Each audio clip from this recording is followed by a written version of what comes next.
सबसे पहले आपको बताएं कि टैक्स रिटर्न फाइल ना करने पर जुर्माना लगाने की तजवीज़ है। ज़राए की जानिब से कहा गया है कि टैक्स रिटर्न ताख़ीर से फाइल करने पर भी जुर्माना लगाने की सिफारिश की जाएगी। सेक्शन 165 के तहत विद होल्डिंग स्टेटमेंट फाइल ना करने पर 2000 रुपए जुर्माने की तजवीज़ पेश की गई है। टैक्स डिफॉल्ट करने पर यौमिया 200 रुपए इजाफी जुर्माने की तजवीज़ पेश की जा रही है। टैक्स रिटर्न फाइल ना करने पर ज़्यादा से ज़्यादा जुर्माना 25% करने की तजवीज़ पेश की गई है। टैक्स रिटर्न्स फाइल ना करने पर जुर्माना लगाने की तजवीज़ दी गई है। ज़राए से मुतल्लिक बताते हैं कि टैक्स रिटर्न्स ताख़ीर से फाइल करने पर भी जुर्माना लगाने की सिफारिश की जाएगी। सेक्शन 165 के तहत विद होल्डिंग स्टेटमेंट फाइल ना करने पर 2000 रुपए जुर्माने की तजवीज़ रखी गई है। आने वाले बजट में आइंदा माली साल 2023-24 के बजट की दस्तावेज भी सामने आ गई है। दस्तावेज के मुताबिक क्या क्या तजावीज़ पेश की गई हैं, तफसील जानते हैं नुमाइंदा जियो न्यूज़ अशरफ मलखम से। जी अशरफ, तफसीलन आगाह कीजिए तमाम तजावीज़ से मुतालिक। ये सबसे पहले तो मैं टैक्स रिटर्न के मतलब आपको दोबारा से क्लियर कर देता हूँ कि जो टैक्स रिटर्न फाइल नहीं करेंगे उनको जुर्माना आयद किया जा सकेगा। पहले अभी तक इस पर कोई जुर्माना नहीं है। जो लेट फाइल करेंगे उन पर 2000 रुपये यौमिया के हिसाब 2000 रुपये तक उनको जुर्माना हो सकता है। और टैक्स पेमेंट में डिफ़ॉल्ट करेगा कोई शख्स जो टैक्स की अदायगी बर वक्त नहीं करता तो उसको 200 रुपये यौमिया के लिहाज से जुर्माना 200 यौमिया के हिसाब से 200 रुपये पर डे के हिसाब से जुर्माना अदा करना पड़ेगा जितनी देर तक वो टैक्स अदा नहीं करता। जो बजट के मतलब आपने पूछा अहम जो चीज़ें बजट में तय हुई हैं अभी तक, उसके मुताबिक ओवरऑल जो वॉल्यूम है बजट का वो 14,500 अरब रुपये मुतय्यन किया जा रहा है हमारी इतला के मुताबिक, जिसका जो माली खसारा होगा GDP के 7.7% के बराबर रखा जा रहा है। सब्सिडी जो उसमें पूरे तबकों को दी जाएगी, ख़ास तौर पर जो बिजली के शोबे को बिजली पर सस्ती बिजली फराहम करने के लिए दी जाएगी। मजमूई तौर पर सब्सिडी का हजम 1300 अरब रुपये है, जबकि पावर के शोबे में 976 अरब रुपये की सब्सिडी फराहम की जाएगी। एक बहुत अहम चीज़ जो है जो खासी नुकसानदेह होगी पाकिस्तान की इकॉनमी के लिए, मईशत के लिए भी, कि सूद और कर्ज़ पर सूद की अदायगियों पर 7300 अरब रुपये खर्च होंगे, जबकि हमारी कुल आमदन जो FBR की कलेक्शन होगी 9200 अरब रुपये होगी। लिहाजा आमदन का एक बड़ा हिस्सा जो होगा वो कर्ज़ और कर्ज़ पर सूद की अदायगियों पर चला जाएगा। अगले साल के लिए शरह नमू जो तरक्की की शरह है उसका जो मुकर्रर की गई है वो 3.5% की गई है, जबकि महंगाई की शरह 21% रखी गई है।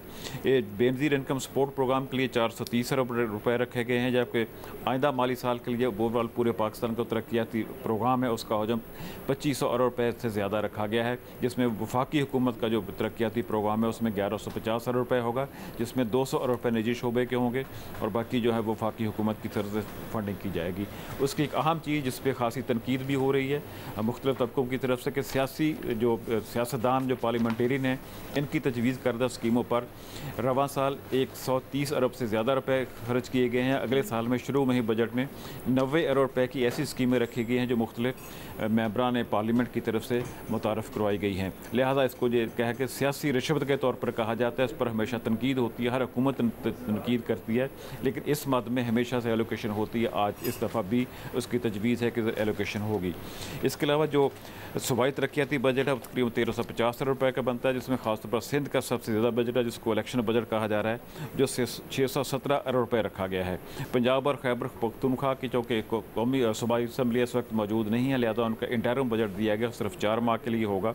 वो बिल तरतीब इस तरह के पंजाब का बजट 426 अरब रुपये होगा और खैबर पख्तूनख्वा का बजट जो है 268 अरब रुपये रखा होगा और 268 रुपये होगा। बलोचिस्तान का तरक्याती बजट 248 रुपये तजवीज़ किया जाएगा, जो कि रवां साल के बजट से 65 अरब ज़्यादा है। तनख्वाहों और पेंशन से मुतालिक मामला फाइनल हो गया है अशरफ मलखम?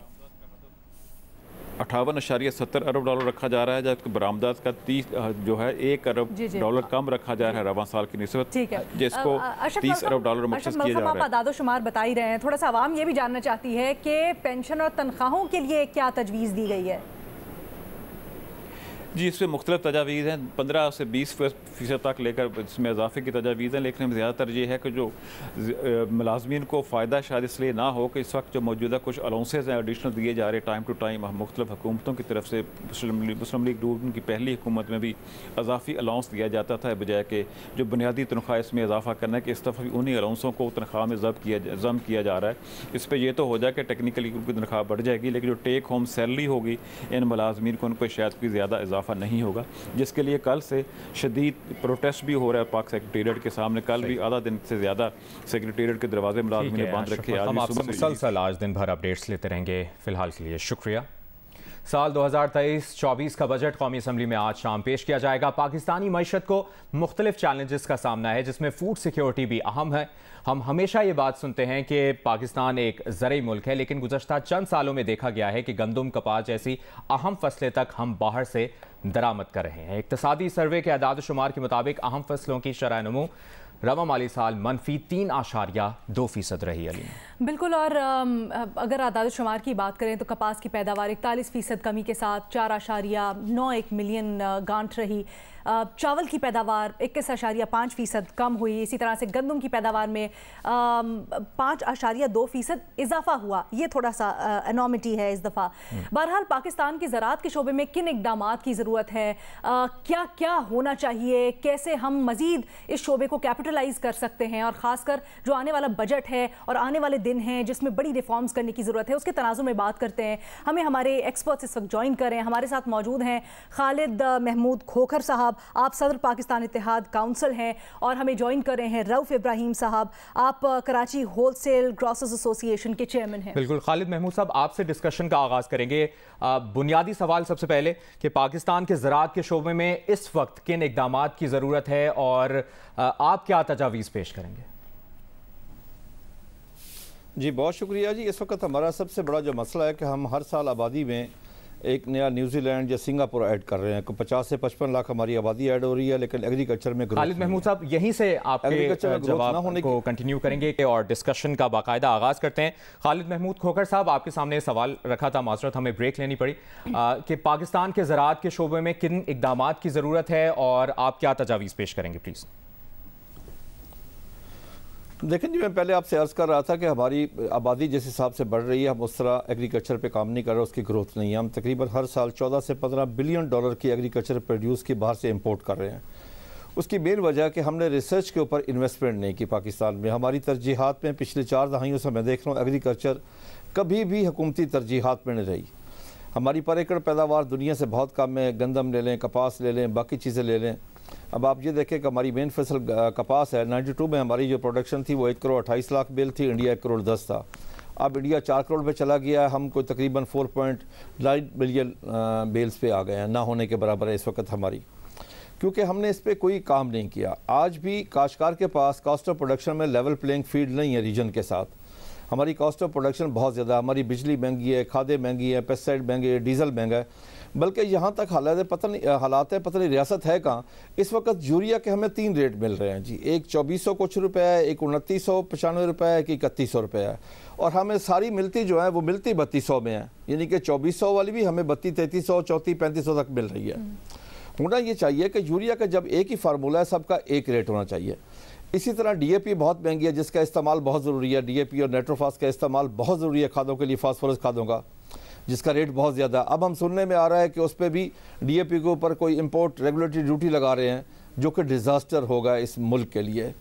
देखिए जी, अब इस वक्त काम करने की जो ज़रूरत है, हुकूमत जिसके लिए बजट मख्तस करे कि हम गैराबाद रकमों को आबाद करें, अपनी पर एकड़ पैदावार बढ़ाएं। हमारा रिसर्च का बजट ना होने के बराबर है। हमारा रिसर्च का जो बजट है वो एग्रीकल्चर की जीडीपी का 0.18 है। इसको इस बजट में कम से कम एग्रीकल्चर की जीडीपी का 2% करना चाहिए। अब आप देखें ना, अगर ब्राज़ील ने तरक्की की है तो उसका जो बजट है एग्रीकल्चर की जीडीपी का 1.75 है, जिसकी वजह से वो चंद सालों में ऊपर चला गया। हम दिन ब दिन पीछे जा रहे हैं। आज हम कपास इंपोर्ट करते हैं, दालें इंपोर्ट करते हैं, गंदम इंपोर्ट करते हैं, एडिबल ऑयल की हमारी सबसे बड़ी इंपोर्ट है।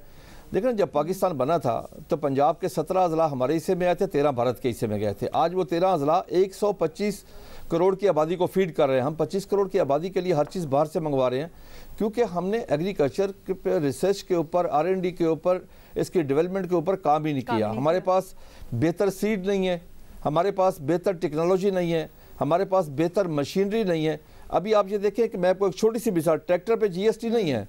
जो हमारे ज़रूरी आलात बन रहे हैं उस पर 17% GST है, काश्तकार से वो वसूल कर लिया जाता है, आगे जमा ही नहीं होता। निशानदेही कर रहे हैं। मैं चाहती हूँ हम रऊफ साहब की तरफ भी जाएं और उनको शामिल करें इसमें। रऊफ साहब, आप क्या समझते हैं?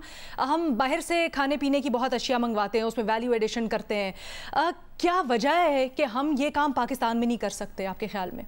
देखिए, ये जो हमारा जो इम्पोर्ट है दालों का, याम ऑयल पे अभी इन्हिसार है हमारा, वो 80% तो इम्पोर्ट है। अब 80% हमारा इंपोर्ट है।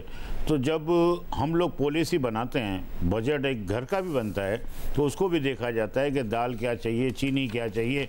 हमारे यहाँ कोई सिस्टम ही नहीं है। एग्रीकल्चर पे कभी रिफॉर्म हुआ ही नहीं है। मैकेनिकल एग्रीकल्चर होना चाहिए, बीज अच्छे होने चाहिए, खादें जो नकली ना हो, दवाइयाँ नकली ना हो। यहाँ तो ये आलम है कि यहाँ तो मुश्किलात ही खड़ी हैं। मैं आपको बताऊँ कि अभी हमारे यहाँ पल्सीज जो दालें हैं ओवर इंपोर्ट हो चुकी हैं। 6 महीने पहले डॉलर नहीं मिल रहे थे, ओवर इंपोर्ट होने के बावजूद भी इंपोर्ट किए जा रहे हैं। इसको कदगन लगाई जाए 3 महीने के लिए। ऑयल जो हमारा सरसों, जो हमारी फसल 40 साल रिकॉर्ड हुई, और सनफ्लावर की भी रिकॉर्ड फसल हो रही है। तो ये जो तेल और घी जो 600 रुपये में बिकता है, आज इसका 400 रुपये रेट होना चाहिए। लेकिन गरीब आवाम के लिए कोई सोच नहीं है। सब्सिडी की जब बात की जाती है ना सर, तो सब्सिडीज का मतलब क्या होता है कि आप गंदम में भी सब्सिडी दे रहे हैं। तो मुझे आप ये बताएं कि ये सब्सिडी कहाँ जाती है? ये फ्लोर मिलों की जेब में जाती है, फूड डिपार्टमेंट की जेब में जाती है? ये सब्सिडी यहीं से डिस्कशन को आगे बढ़ाएंगे।